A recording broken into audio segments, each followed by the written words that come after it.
আজ একটা নতুন দিন, আর আজকে থেকেই ডিসাইড করেছি হেলদি লাইফস্টাইল মেনটেন করার একটি চ্যালেঞ্জ নেব।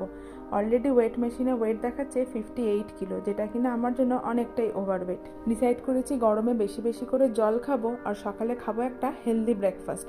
তার সাথে মিড মর্নিংয়ে আমি আজকে খেয়েছিলাম মৌসম্বি।